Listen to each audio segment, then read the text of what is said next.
والخالق النبي الرحمة وخازن المغفرة وقائد الخير والبركة ومنقذ العباد من الهلكة سيدنا ومولانا ابو القاسم محمد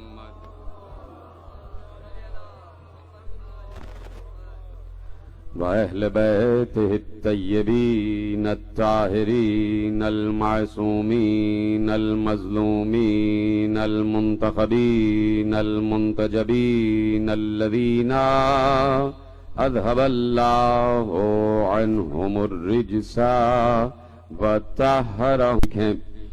عظمت و اوصاف امام موسی کاظم علیہ الصلوۃ والسلام ہمارا عنوان گفتگو ہے، اور یہی خاندان ہے کہ جس خاندان کو اللہ نے عظمت بھی عطا کی ہے اور اوصاف بھی عطا کی ہے، اور یہ اوصاف عطیہ خداوندی ہیں، یہ عظمت عطیہ خداوندی ہے. اور یقیناً اللہ نے ہر انسان کو سب سے بڑا وصف جو عطا کیا ہے وہ یہ ہے کہ اسے اشرف و افضل قرار دیا ہے اور اسے انسان قرار دیا ہے، اور اس کے بعد اس انسان کو جوہر عقل عطا کر کے اسے آزاد چھوڑ دیا، خود مختار چھوڑ دیا، اور عقل کو یہ بتا دیا کہ حق کیا ہے اور باطل کیا ہے، صبح کیا ہے شام کیا ہے، اور عقل کو یہ بھی بتا دیا کہ شجرہ طیبہ کیا ہے اور شجرہ خبیثہ کیا ہے. اور اس کے بعد انسان کو اس بات کی طرف خود مختاری کی طرف چھوڑ دیا کہ اب چاہو تو حق کے ساتھ ہو جاؤ، چاہو تو باطل کے ساتھ ہو جاؤ، چاہو تو شجرہ طیبہ والوں کے سامنے سر جھکا دو، چاہو تو شجرہ خبیثہ والوں کے سامنے سر جھکا دو. ہاں، جو کچھ بھی کرنا، جو بھی طے کرنا، چاہو تو جھوٹ کے ساتھ ہونا، سچ کے ساتھ ہونا، حق کے ساتھ ہونا، باطل کے ساتھ ہونا، سویرے کے ساتھ ہونا، اندھیرے کے ساتھ ہونا، کوفے کے ساتھ ہونا، شام کے ساتھ ہونا، جہاں چاہنا جانا. لیکن یہ بات یاد رکھنا کہ اس دنیا سے جانے کے بعد تمہیں کہیں اور نہیں، ہمارے ہی پاس واپس آنا ہے. تم آؤ گے ہمارے ہی پاس، اور پھر ہم تم سے پوچھیں گے کہ سچ کو چھوڑ کر جھوٹ کی طرف کیوں گئے.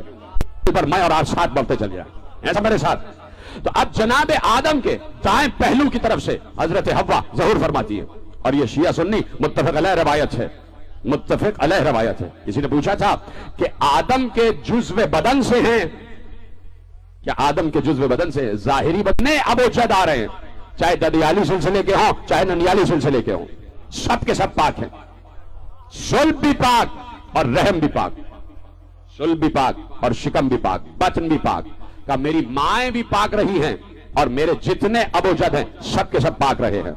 اب اللہ کہتا ہے کہ ہم نے تقلب کا فی الساجدین، اے نبی ہم نے آپ کے نور کو سجدہ گزاروں میں منتقل کیا ہے. سلامت رہے آپ. ہم نے آپ کے نور کو سجدہ گزاروں میں منتقل کیا ہے، یعنی آدم سے لے کر عبداللہ تک، آدم سے لے کے عبداللہ تک سب کے سب سجدہ گزار. تو یہ تو پتا کرو کہ کس کا سجدہ کر رہے تھے. نہیں، آپ نے جملہ محفوظ نہیں کیا. جتنے پیغمبر کے ابوجد آ رہے ہیں ددیالی سلسلے میں یا ننیالی سلسلے میں، سب کے سب سجدہ گزار. کس کا سجدہ کر رہے؟ تو بحث اس وقت ہوتی کہ جب یہ جملہ حدیث ہوتا، حدیث ہوتا تو بحث ہوتی کہ کس کا سجدہ کر رہے تھے. آیت ہے، جب اللہ کہہ رہا ہے کہ سجدہ گزار میں منتقل کیا ہے تو اللہ کا مطلب یہی ہے کہ سجدہ صرف مجھے ہی ہوتا ہے اور کسی کو نہیں ہوتا. کہ میرے سجدہ گزار، تمہارے سارے ابوجد میرے سجدہ گزار، اور میں انہی سجدہ گزاروں میں تمہارے نور کو منتقل کرتا رہا، اور تم ایک سجدہ گزار سے دوسرے سجدہ گزار سے ہوتے ہوئے عبداللہ تک منتقل ہو گئے، اور یہاں تک کہ میں نے تمہیں عبداللہ آمنہ کے ذریعے اس دنیا میں ظاہر کیا. تو پیغمبر نے ارشاد فرمایا، اور خود علامہ جلال الدین سیوطی لکھتے ہیں کہ میں نے پورے عالم اسلام کے جتنے انبیاء ہیں سب کی ماں کا مطالعہ کیا، تو میں نے یہ پایا کہ ہر نبی کی ماں طاہرہ بھی ہے، ہر نبی کی ماں مومنہ بھی ہے، ہر نبی کی ماں صاحب تقدیس ہے، تو کہتے میں اس نتیجے پر پہنچا کہ جب آدم سے لے کے عیسیٰ تک ہر نبی کی ماں صاحب ایمان ہے تو خاتم النبیین کی ماں بھی تو صاحب ایمان ہے.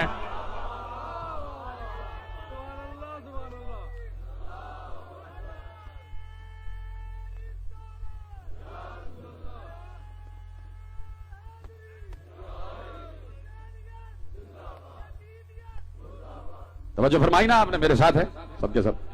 آج دیکھ رہے نا اہم ترین بات ہے, اور کچھ گوشے آپ کے حوالے کر رہا ہوں. تو انہوں نے کہا کہ میں نے یہ فیصلہ کیا, اس نتیجے پر پہنچا کہ خاتم النبیین کی والدہ حضرت آمنہ سلام اللہ علیہا بھی طاہرہ بھی ہیں, پاکیزہ بھی ہیں, عابدہ بھی ہیں, زاہدہ بھی ہیں, مومنہ بھی ہیں, سجدہ گزار بھی ہیں, کلمہ گو بھی ہیں. جنہوں نے میرا ساتھ دیا ان کو پتا ہے. آپ کو افسوس ہوگا اس جملے پر کہ بہت سے عالم اسلام کے مورخین نے, محققین نے, اور بہت سے کیا کہہ دوں کہ زام ناقص میں علماء نے یہ لکھا ہے کہ پیغمبر کی والدہ گرامی مومنہ نہیں تھی. اس لیے میں نے یہ جملہ کہا کہ شروع کا جملہ یاد ہے کہ جانا تو اللہ کے پاس ہے نا. اللہ یہی پوچھے گا وہ فکر کیوں نہیں مانی کہ جس میں آمنہ کو مومنہ کہا جا رہا تھا. جیتے رہیں, سلامت رہیں. وہ فکر کیوں نہیں تسلیم کی کہ جس میں مادر خاتم النبیین کو مومنہ کہا جا رہا تھا. وہ کیوں مانا کہ جس میں مومنہ نہیں مانا جا رہا تھا. پیغمبر جب گزر رہے تھے مقام ابوا سے کہ جہاں ان کی والدہ گرامی کی قبر ہے وہاں رکے. یہ بھی اہل سنت کی روایت ہے. اپنی ماں کی قبر پر رکے, رکنے کے بعد ماں کی قبر پر ہاتھ رکھا, اس ہاتھ رکھنے کے بعد ماں کی قبر کو چھوما, چھومنے کے بعد گریہ کیا, اور گریہ کرنے کے بعد کہا اللہ نے مجھے اجازت دی ہے کہ میں آمنہ کی قبر کو سلام کروں. ہاں ایسے ہی سننا ہے, ایسے ہی سننا ہے بالکل. میں نے کہا نا کہ نصرت مسیح کاظم کا حق ادا کرنا, کہ اللہ نے مجھے اجازت دی ہے کہ میں اپنی ماں کی قبر پر رکوں اور سلام کروں. جس قبر کو رسول سلام کرے, جی آپ سلامت رہیں, جس قبر کو رحمت للعالمین سلام کرے تو وہ ہے نا سلام اللہ علیہا, وہ ہے نا علیہ السلام, اس سلام کے قابل ہے قبر. تو مادر خاتم النبیین مومنہ اس لیے کہ نور ختمی مرتبت کی حاملہ ہے. نہ معلوم جملہ پہنچے گا یا نہیں پہنچے گا. کیوں مومنہ ہے جناب آمنہ؟ اس لیے کہ محبوب خدا کے نور کی حاملہ ہے. اللہ اکبر, میں کاش کے جملہ آپ تک پہنچا سکوں. اس لیے کہ محبوب خدا کے نور کی حاملہ ہے. بار بار جملہ کہہ رہا ہوں, نور کا ظرف نور ہی ہوتا ہے. یہ سلامت رہے آپ. ظرف نور نور ہی ہوتا ہے. کسی خاک کے ظرف میں نور نہیں سما سکتا, کسی خاک کے ظرف میں نور نہیں سما سکتا. میں اکثر ایک مثال دیتا ہوں, یہ بلب ہے, اس بلب کے اوپر اس کے اندر ایک فلامنٹ ہے, چھوٹا سا فلامنٹ ہے کہ جو روشن ہوتا ہے. اگر صرف وہ فلامنٹ ہو تو روشنی اتنی بڑھ نہیں سکتی. اس کے اوپر شیشہ چڑھایا جاتا ہے. شیشہ, جب شیشہ چڑھایا جاتا ہے تو نور پھیل جاتا ہے. اگر اس فلامنٹ کے اوپر شیشے کے بجائے مٹی چڑھا دی جائے تو رہا سہا نور بھی ختم ہو جائے گا. جو سمجھ گئے ان کو میرا سلام ہے. سمجھ گئے؟ تو ظرف نور بھی نور ہی ہوتا ہے, ظرف نور بھی نور ہوتا ہے. اس لیے صاحب تقدیس ہیں کہ نور ختمی مرتبت کی حاملہ ہے, نور ختمی مرتبت کی حاملہ ہے. روک رہا ہوں جملہ اور میرے ساتھ رہیے گا. بہت بڑے عالم اہل سنت ہے, سیرت الحلبیہ سے جملہ آپ کے حوالے کر رہا ہوں, اور بہت بڑے عالم اہل سنت لکھ رہے ہیں کہ تیار ہیں سننے کے لیے. دیکھیے اس حدیث کی تشریح بھی کروں گا جو حدیث آپ کے حوالے کر رہا ہوں, اور یہ میں بتانا چاہتا ہوں کہ پاکستان کے صاحبان حل و عقد سے صرف ایک دس بستہ گزارش ہے کہ وہ علماء اہل سنت جن کا عقیدہ یہ ہے کہ پیغمبر نور تھے, ان کو پاکستان کے انتظامی حلقوں میں جگہ کیوں نہیں ملتی؟ کینٹ ایریاز میں ان کی والی اذان کیوں نہیں ہوتی؟ ٹھیک ہے, جو پیغمبر کو نور مانتے, جو پیغمبر کو نور تسلیم کرتے ہیں. توجہ ہے. اب سیرت الحلبیہ, صاحب سیرت الحلبیہ جملہ لکھ رہے ہیں کہ پیغمبر اپنے اصحاب کو مخاطب کر کے کہہ رہے ہیں, اپنے اصحاب کو مخاطب کر کے کہہ رہے ہیں کہ سب سے پہلے جو شے اللہ نے خلق کی قبل خلق الاشیاء، سب سے پہلے اشیاء کی تخلیق سے پہلے، اشیاء کی تخلیق سے پہلے. اور یہ بات یاد رکھیے گا، کائنات میں کوئی شے ایسی نہیں ہے جو شے نہ ہو. کائنات میں کوئی شے ایسی نہیں ہے جو شے نہ ہو. کہ قبل خلق الاشیاء، اشیاء کی تخلیق سے پہلے، سب سے پہلے جس چیز کو اللہ نے خلق کیا، کہا وہ کیا ہے؟ کہا نور و نبیکم، تمہارے نبی کا نور. ابھی تو جملہ مکمل ہی نہیں ہوا. کہا کہ اللہ نے سب سے پہلے، توجہ میری طرف، گرمی تو نہیں لگ رہی نا زیادہ آپ کو؟ میرے ساتھ ہیں. اصحاب سے مخاطب ہو کر کہا کہ اللہ نے سب سے پہلے جس شے کو خلق کیا ہے اشیاء کی تخلیق سے پہلے، وہ تمہارے نبی کا نور ہے، اور اللہ نے اس نور کو اپنے نور سے خلق کیا. یہیں تک آپ کو لانا تھا. من نور ہی، بڑے تحمل سے جملہ سنیے گا، لفظ حدیث کا آخری من نور ہی، اللہ نے اپنے نور سے خلق کیا، اپنے نور سے خلق کیا. بہت بڑے عالم گزرے علامہ زرقانی علیہ رحمہ، یہ بھی عالم سنت ہیں. انہوں نے اس حدیث کی تفسیر کی. میں ابھی چاہ رہا تھا رکا اس لیے ہوں کہ میں اپنی طرف سے تفسیر کر دوں تو شاید وہ جانبداری ہو جائے گی، لیکن ایک عالم اہل سنت نے حدیث لکھی، دوسرے عالم اہل سنت نے اس حدیث کی تشریح کی. سننے کے لیے تیار ہیں؟ معرفت آپ کی بلند ہے تو آپ کے حوالے کرو.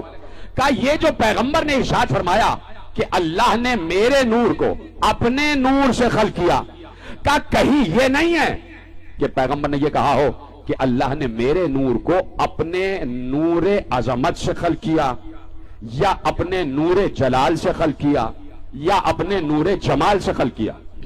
کہ اگر یہ کہہ دیتے کہ مجھے اللہ نے اپنے نور عظمت سے خلق کیا تو اللہ میں اور محبوب میں فاصلہ ہو جاتا، بیچ میں لفظ عظمت آ جاتا، بیچ میں لفظ جلال آ جاتا،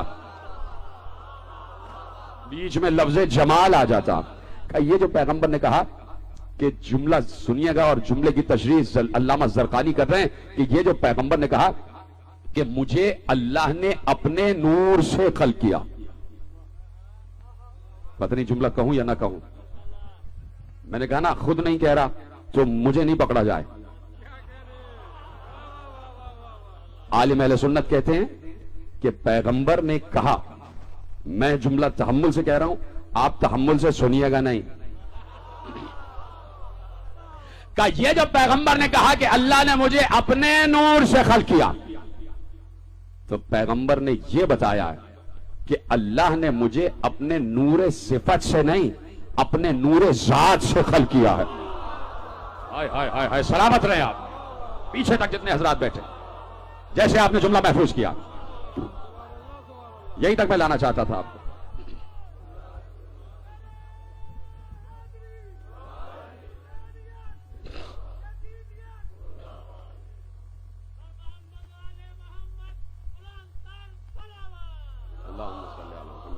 محمد توجہ ہے، بیٹھ جاؤ بیٹے، وقت میرے پاس بہت کم ہے. اللہ نے پیغمبر کو اپنے نور ذات سے خلق کیا، اپنے نور ذات سے، بن نور ہی، اپنے نور سے. یہاں پر کسی صفت نور کا تذکرہ نہیں ہے کہ اگر کہہ دیتا کہ اپنے نور رحمت سے، اپنے نور کرم سے، اپنے نور جلال سے، اپنے نور جمال سے، اپنے نور تخلیق سے، جس صفت سے کہتا تو صفت بیچ میں آ جاتی. کہ اللہ نے یہاں کہا کہ مجھے، اللہ کے نبی نے کہا کہ اللہ نے مجھے اپنے نور سے خلق کیا، کہ نور ذات خدا سے خلق ہوئے ہیں. اب جملہ لے جائیے. کسی نے بہت بڑے عالم اہل سنت علامہ جلوی علیہ رحمہ سے پوچھا کہ یہ بتائیے کہ علم مصطفیٰ کیا ہے اور ذات مصطفیٰ کیا ہے؟ ذات مصطفیٰ کیا ہے؟ کسی کی ذات پر بات کرنا اتنا آسان کام نہیں ہے. میں اکثر ایک جملہ کہتا ہوں کہ یہاں پر میرے سامنے ایک کثیر مجمع بیٹھا ہے، دائیں بائیں آگے پیچھے، سب کے سب انسان ہیں، لیکن سب کی صفتیں مختلف ہیں.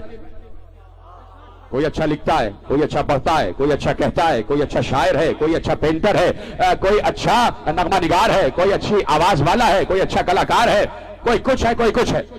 سب کی صفتیں الگ ہیں، ایک سے دوسرے کی صفت نہیں مل رہی، لیکن سب کی ذات ایک ہے. ذات کیا ہے؟ ذات یہ ہے کہ سب کے سب انسان ہیں. ہماری ذات کیا ہے؟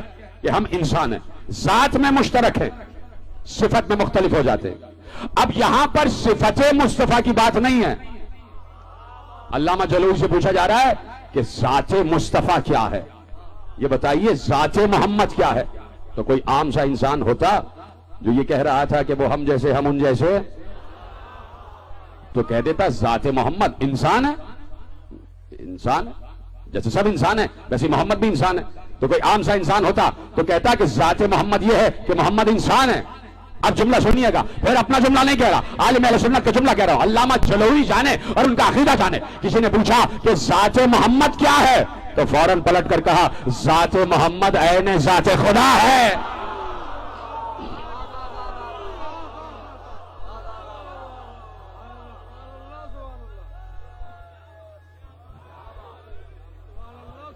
ذات محمد عین ذات خدا ہے.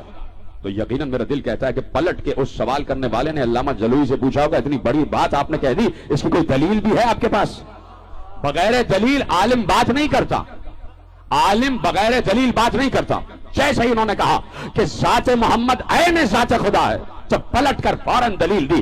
کہا کیا تم نے قرآن میں یہ آیت نہیں پڑھی کہ اللہ نے اپنے محبوب کو مخاطب کر کے کہا ما رمیتا اذ رمیتا ولکن اللہ رما. اے حبیب یہ پتھر تم نے نہیں پھینکے، ہم نے پھینکے ہیں.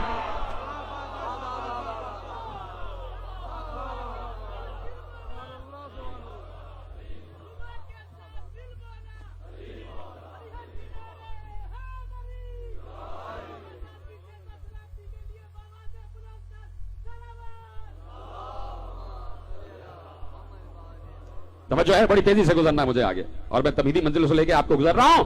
کہا کہ ذات محمد عین ذات خدا، اس لیے کہ اللہ نے مصطفیٰ کے کام کو اپنا کام کہا ہے. مصطفیٰ کے کام کو اپنا کام کہا. کہا تم نے نہیں پتھر مارے، ہم نے مارے ہیں. سیدھا سے کہہ دیتا اے نبی تم نے پتھر مارے، ہماری مرضی سے مارے ہیں. ہماری مرضی سے مارے، ہمارے حکم کے تحت مارے، ہماری اطاعت کے تحت مارے، ہماری فرما برداری کے تحت تم نے پتھر پھینکے ہیں. یہ کہہ دیتا، لیکن کہا نہیں تم نے نہیں پھینکے، ہم نے پھینکے ہیں. یعنی جس کے کام کو اللہ اپنا کام کہہ دے، علامہ جلوی کے تحت اس کی ذات ذات خدا ہو جاتی ہے. تو یہاں صرف نبی سے تھوڑی کہا تھا کہ تم نے پتھر پھینکے، نہیں ہم نے پھینکے ہیں. کسی اور کے لیے بھی کہا تھا اے نبی ہم نے تمہیں یتیم پایا تو ہم نے پرورش کی ہے. ذرا پتا تو کرو پرورش کی کس نے ہے؟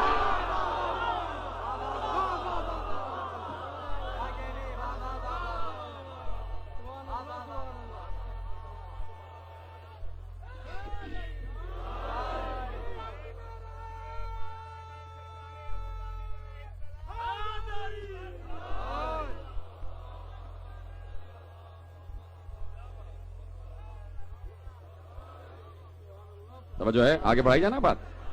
تو آپ دیکھ رہے ہیں کہ اللہ نے اپنے نور سے من نور ہی اپنے نور سے مجھے خلق کیا. تو اب چونکہ پیغمبر نور ہے، دیکھیے زیارت کا جملہ ہے کہ اشہد انک کنت نورا فی الاسلاب الشامخہ والارحام المطہرہ لم تنجسک الجاہلیۃ بانجاسہا. ٹھیک ہے کہ میں گواہی دیتا ہوں اشہد انک کنت نورا فی الاسلاب الشامخہ والارحام المطہرہ. زیارت وارثہ کا جملہ ہے نا. حیرانی سے مجھے کیوں دیکھ رہے ہیں بھائی؟ زیارت وارثہ کا جملہ ہے نا کہ اے میرے حسین، اے میرے آقا حسین، میں گواہی دیتا ہوں کہ آپ نور تھے، نور ہیں، نور رہیں گے. آپ نور تھے، نور ہیں، نور رہیں گے. آپ ہمیشہ سے نور رہے، پاک صلبوں میں بھی نور رہے،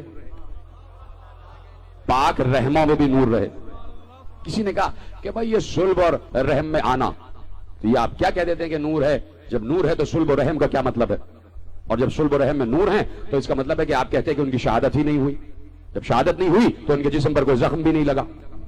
تو لوگ کہتے ہیں نا کہ جو ان کو نور کہتے ہیں تو وہ گویا ان کی شہادت سے انکار کرنے کے درپے ہوتے ہیں. تو میں نے ابھی تو علامہ مولانا روم کے 2 مصرے پڑھے ہیں کہ ولی کا ایک ظاہر بھی ہوتا ہے، ایک باطن بھی ہوتا ہے. باطن میں نور ہوتا ہے، ظاہر میں دکھائی دے رہا ہوتا ہے بشر. یہ جو کہتے ہیں نا ہماری طرح کا بشر ہے. آپ چپ ہو گئے تو مجھے بولنا پڑ رہا. قرآن کی ایک آیت ہے وقال الملأ الذین کفروا من قومہ، یہ جو کافر تھے پچھلی اقوام کے، اللہ بات کر رہا ہے پچھلی اقوام کے، پچھلی انبیاء کے دور میں جو کافر تھے پچھلی اقوام میں، انبیاء کے دور میں جو کافر تھے، اللہ کہہ رہا ہے وہ کافر اپنی قوم کے لوگوں سے انبیاء کے بارے میں کہتے تھے یہ تو ہماری طرح کے بشر ہیں. یعنی نبی کو اپنے جیسا کہنا کافروں کا جملہ ہے.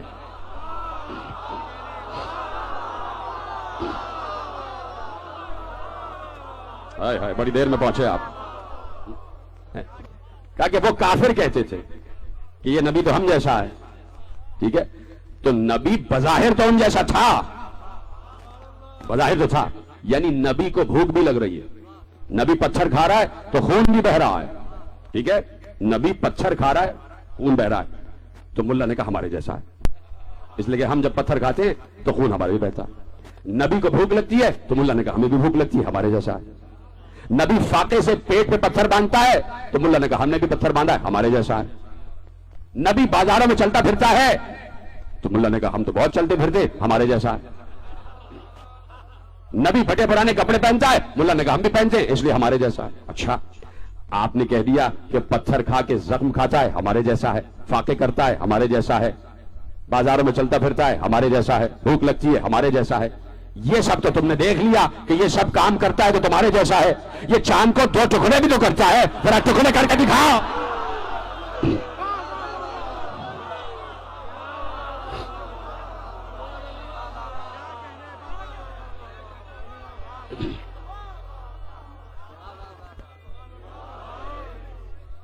توجہ ہے نا؟ تو اب جو اصل نبوت ہے، جو اصل مصطفیت ہے وہ نور ہے. اور پلٹتا ہوں جملے کی طرف واپس، تو نور کے لیے ظرف نور چاہیے. تو پیغمبر نے کہا میرا نور منتقل ہوتا رہا پاک سلبوں سے، پاک رحموں میں، یہاں تک کہ مجھے اللہ نے اپنے ماں اور باپ کے ذریعے ظاہر کر دیا. باپ عبداللہ، ماں آمنہ. وہ نبی، آخری آدمی تک جملہ دے رہا، وہ نبی جو یہ کہہ رہا تھا کہ میرا نور پاک سلبوں سے، پاک رحموں میں منتقل ہوتا رہا اور میری ماں آمنہ تک اور باپ عبداللہ تک آتا رہا. وہ نبی جو 23 برس اپنے کو نور نور نور کہتا رہا، اس نے اسی منبر پر کہا تھا کہ میں اکیلا نور نہیں تھا، انا بعلی من نور واحد.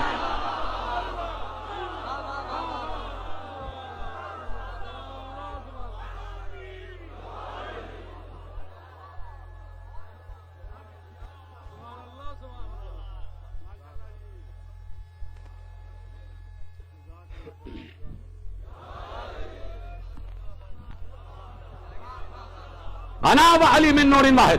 میں اور علی ایک ہی نور سے ہیں. ایک ہی نور ہے نہیں، ایک ہی نور سے ہیں. کس نور سے ہے نبی؟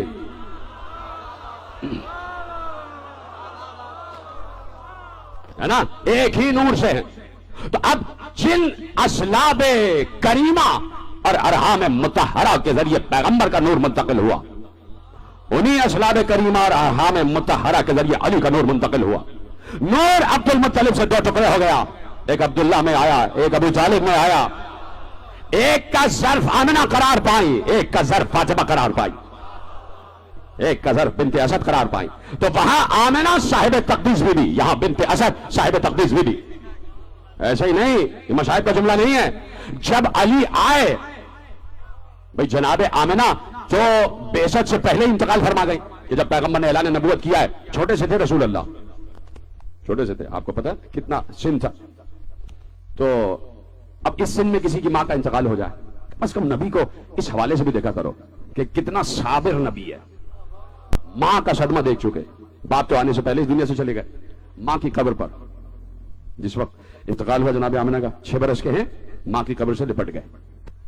بڑی بڑی زلفوں والا نبی، حسین چہرہ، اور اس حسین رخسار پر ٹپکتے ہوئے آنسو. توجہ فرمانے. تو ماں کا انتقال ہو گیا. اب اس کے بعد ماں بن کر جس نے پالا ہے، اس بی بی کو تو سلام کرو، اس بی بی کو تو سلام کرو. صرف ایک جملہ کہوں گا، آگے بڑھ جاؤں گا. اتنا ذہین مجمع بیٹھا ہے، دائیں بائیں آگے پیچھے سب سمجھ جائیں گے کہنا کیا چاہ رہا ہوں. پیغمبر ہی کی حدیث ہے، پیغمبر کی حدیث ہے. پہلا جملہ کہوں گا پہنچ جاؤ گے. حدیث کیا ہے؟ کلو مولود یولد علی فطرت الاسلام والداہ یوحدانہ ویمجسانہ وینصرانہ. پیغمبر نے کہا ہر پیدا ہونے والا بچہ مسلمان پیدا ہوتا ہے. یہ تو اس کے ماں اور باپ ہوتے ہیں جو اسے یہودی بنا دیتے ہیں، نصرانی بنا دیتے ہیں، مجوسی بنا دیتے ہیں. مجھے بتاؤ پیغمبر ہے کیا؟ اگر پیغمبر مسلمان ہے تو پالنے والے بھی مسلمان ہیں. یہاں تو مسلمان کی بازی نہیں ہو رہی، پیغمبر تو خاتم النبیین ہے. پرورش کی ہے فاطمہ بنت اسد نے اور حضرت ابو طالب عمران نے پرورش کی ہے. تو اب صرف نور بھی پاک و پاکیزہ، اور جس نے پرورش کی وہ ماں فاطمہ بنت اسد بھی پاک و پاکیزہ. علی آ گئے، 7 رمضان ہے. علی روتے ہوئے، کیوں علی کیوں رو رہے ہو؟ کہا میری ماں کا انتقال ہو گیا. علی کو سینے سے لگا کر کہا یا علی وہ آپ کی ماں نہیں تھی، میری ماں تھی. سلامت رہیں آپ. وہ آپ کی والدہ نہیں، میری والدہ تھی. پیغمبر قبر بنت اسد میں اترے. بچاؤ، اس دن کتنوں کی مائیں اس دنیا سے گئی ہوں گی. 7 رمضان کو صرف ایک ہی خاتون کا تو انتقال نہیں ہوا ہوگا، اور نہ معلوم کتنی خواتین اس دنیا سے گئی ہوں گی. مجھے بتاؤ کوئی مدینے میں ایسی قبر بتاؤ کسی خاتون کی کہ بنت اسد کے علاوہ کسی کی قبر میں پیغمبر اترے ہوں، کسی کی قبر میں اترے ہوں. تو بنت اسد کی قبر میں اترے، اپنی ابا جناب بنت اسد کو کفن میں دی ہے. یہ ہوتا ہے ماں کا احترام. اس کو کہتے ہیں نبوتوں اور ولایتوں کی ماں. اور ماں کا انتخاب نبوت اور ولایتوں کے لیے اللہ کرتا ہے. ایک سلسلہ ہے پورا، ہے نا وقت آپ کے پاس؟ میرے پاس ابھی 20 منٹ ہیں. ایک سلسلہ ہے پورا جہاں سے آل ابراہیم شروع ہو رہی ہے. آل ابراہیم قیامت تک ہے، اور آل ابراہیم قیامت تک لائق تقدیس ہے. اس لیے کہ کسی اور آل پر درود نہیں ہے، صرف آل ابراہیم پر درود ہے. آل ابراہیم میں وہ نسل کہ جس نسل میں مصطفیٰ آ رہے ہیں. ٹھیک ہے، ابراہیم کے 2 بیٹے ہیں نا، جناب اسماعیل اور جناب اسحاق. لیکن درود کس نسل پر ہے؟ آل اسماعیل پر. ابراہیم کی وہ نسل جو اسماعیل سے مصطفیٰ کی طرف آ رہی ہے. ٹھیک ہے، جناب اسحاق سے جو نسل چلی اس میں 70,000 انبیاء بنی اسرائیل، اور جناب اسماعیل سے جو نسل چلی اس میں ایک خاتم النبیین. کم از کم یہ تو بات طے ہو گئی کہ 70,000 ایک طرف اور ایک طرف. میں نے کہا کم از کم، یہ تو جملہ بہت ہلکا ہے. پوری کائنات ایک طرف اور محبوب ایک طرف. ٹھیک ہے، تو اب یہ نسل جو آل ابراہیم سے جا رہی ہے، اسماعیل سے ہوتی بھی محمد مصطفیٰ تک، اس پر درود ہے اور قیامت تک ہے. اور امام شافعی نے کہا اے آل محمد، میں آپ کے مرتبوں کے بارے میں کیا عرض کروں کہ کسی کی نماز اس وقت تک قبول نہیں ہوتی جب تک وہ آپ پر درود نہ پڑھ لے. امام شافعی کا جملہ. تو درود ہے آل ابراہیم پر. یہ آل ابراہیم شروع کہاں سے ہو رہی ہے؟ ابراہیم سے. حضرت ابراہیم سے آل ابراہیم شروع ہو رہی ہے، اور ابراہیم کے بیٹے اسماعیل سے جا رہی ہے. ٹھیک ہے، حضرت اسماعیل کی والدہ کون ہے؟ یہی تک تو لانا ہے. جناب ہاجرہ سلام اللہ علیہا. جناب ہاجرہ جناب سارہ کی کنیز ہیں. یہ پیچھے والے حضرات میرا ساتھ دیا، یہ سمجھ گیا میں کہاں تک لانا چاہ رہا ہوں. سلامت رہیں جس نے بھی میرا ساتھ دیا.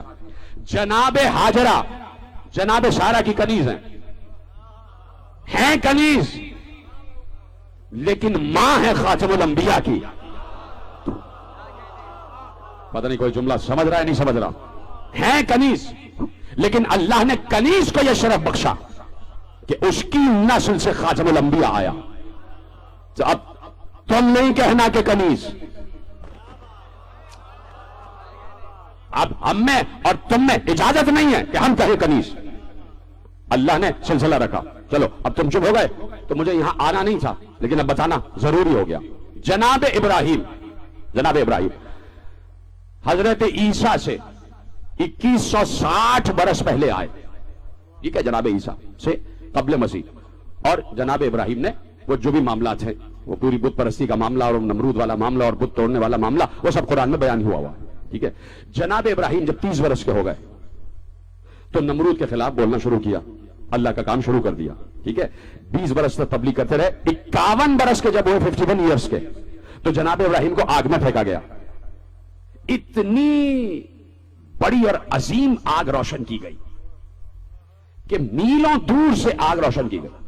پوری قوم سے کہا گیا, نمرود کی قوم 6 لاکھ نفوس پر مشتمل تھی, 6 لاکھ لوگ تھے اس کی قوم میں, اور جناب ابراہیم پر جو ایمان لائے تھے ان میں سے صرف 5000 تھے آخری وقت تک. 6 لاکھ لوگوں سے کہا سب لکڑیاں لے کر آؤ اور ایک عظیم آگ روشن کی جائے. تو سب لکڑیاں لاتے رہے, تو 18 میل دور سے آگ روشن تھی.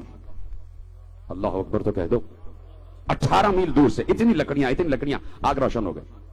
اچھا میں یہ پوچھنا چاہتا ہوں, ابراہیم ایک ہے نا, بظاہر حضرت ابراہیم کا قد 6 فٹ کا ہوگا یا 7 فٹ کا ہوگا, اس لیے کہ اپنی قوم میں جتنے بھی افراد ہوتے ہیں اس میں جو سب سے لمبے قد کا ہوگا اس دور کا نبی اس سے بھی لمبے قد کا ہوگا. جیتے رہے, بڑی دیر میں آپ آ رہے ہیں ساتھ. نبی اور امام کا قد سب سے بلند ہوتا, کوئی اس کے قد سے بلند نہیں ہو سکتا. اور جب نبی اور امام ایک دوسرے کے کاندھے پہ کھڑے ہو جائیں تو جناب ابراہیم 6 یا 7 فٹ کے ہوں گے, 6 فٹ یا 7 فٹ کا قد ہوگا. جتنا بھی طویل قد ہوگا, 8 فٹ ہو, 9 فٹ ہو, 10 فٹ ہو, 11 فٹ ہو, اس وقت تو بڑے طویل القامت ہوا کرتے تھے, 11-12 فٹ کے حضرت ابراہیم. اب یہ جو اس وقت یہ جو آپ بانس دیکھ رہے ہیں یہ تقریباً 20 فٹ کا ہے. چلیے اتنے آپ مان لیجئے جناب ابراہیم, اور جتنا ایک جثہ ہو سکتا ہے, اس لیے کہ انبیاء کا جسم بھی بہت خوبصورت ہوتا تھا, بے ڈول نہیں ہوتے تھے, مناسب و متناسب. حضرت ابراہیم حسین ترین انسان اپنے دور کا, جس کی نسل میں حسین ترین محبوب آ جائے, کتنے حسین ہوں گے جناب ابراہیم. تو اب یہ ایسے کھڑے ہو گئے. ایک اتنے قد کا آدمی کوئی اسے جلانا چاہے تو 20-25 لکڑیاں آمنے سامنے رکھ دے, مٹی کا تیل چھڑ کے آگ لگا دے, جلا دے گا. یہ 18 میل دور سے لکڑیاں روشن کی گئی ایک آدمی کو جلانے کے لیے. بات سمجھ میں آ رہی ہے نہیں سمجھ میں آ رہی؟ حضرت ابراہیم جیسے انسان کو جلانے کے لیے 20-25 لکڑیوں کا گٹھر ہی کافی تھا. اتنی حدود اربع میں آگ لگا دی جاتی, حضرت ابراہیم جل جاتے. لیکن 18 میل دور سے لکڑیاں ہی لکڑیاں اور آگ روشن کر دی گئی. اور پھر کہا اب یہ بے وقوفی ہو گئی کہ وہ لکڑیاں روشن ہو گئی اور ابراہیم یہ کھڑے اور آگ وہ جل رہی. کر لو, پہلے ابراہیم کو وہاں جانا چاہیے تھا, پھر آگ لگانی چاہیے تھی. اب کیا کریں؟ اب ابراہیم کو وہاں تک لے کے کون جائے؟ جو لے کے جائے وہ جل جائے. آگے ہے وہ لمبی داڑھی والا شیطان,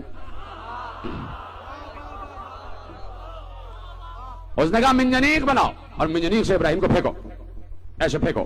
منجنیق بنائی گئی, حضرت ابراہیم کو پھینکا گیا.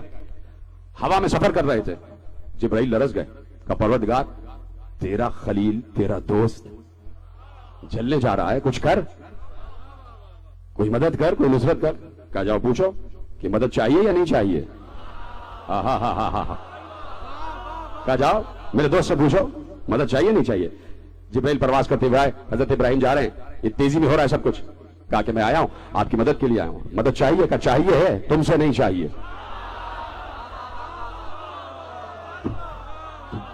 جس سے چاہیے ابھی معلوم ہو جائے گا. وہ آ جائے گا نصرت کے لیے, آ جائے گا مدد کے لیے. جس سے مدد چاہیے وہ ابھی آ جائے گا نصرت کے لیے. اور جو نصرت کے لیے آیا تو اس نے منبر پر بیٹھ کر کہا کہ نصرت الانبیاء سرا ونصرت محمدا جہرا, میں علی وہ ہوں جس نے ہر نبی کی مدد کی چھپ کر. کہ علی پتہ چل جائے گا. جناب ابراہیم 51 برس کے تھے جب آگ میں پھینکے گئے. میرے بچے سنیں, بزرگ میں سے بہتر جانتے ہیں, 40 دن حضرت ابراہیم آگ میں رہے. 40 دن. کیا سن رہے ہیں آپ؟ میرے تو رونگٹے کھڑے ہو جاتے جب یہ روایتیں پڑھتا. 40 دن آگ روشن رہی, حضرت ابراہیم آگ میں بیٹھے رہے, اور کوئی تھا کہ جو ابراہیم کے ساتھ بیٹھ کر باتیں کر رہا تھا.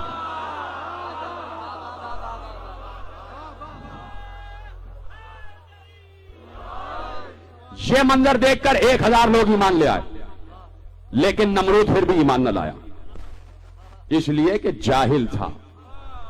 یہ جملہ بہت بڑا تھا جو آپ نے بڑا ہلکا سمجھا. جو ایمان نہیں لاتا وہ جاہل ہوتا ہے. جہل سے بڑھ کر کوئی ظلم نہیں ہے, جہل سے بڑھ کر کوئی تنزلی نہیں ہے.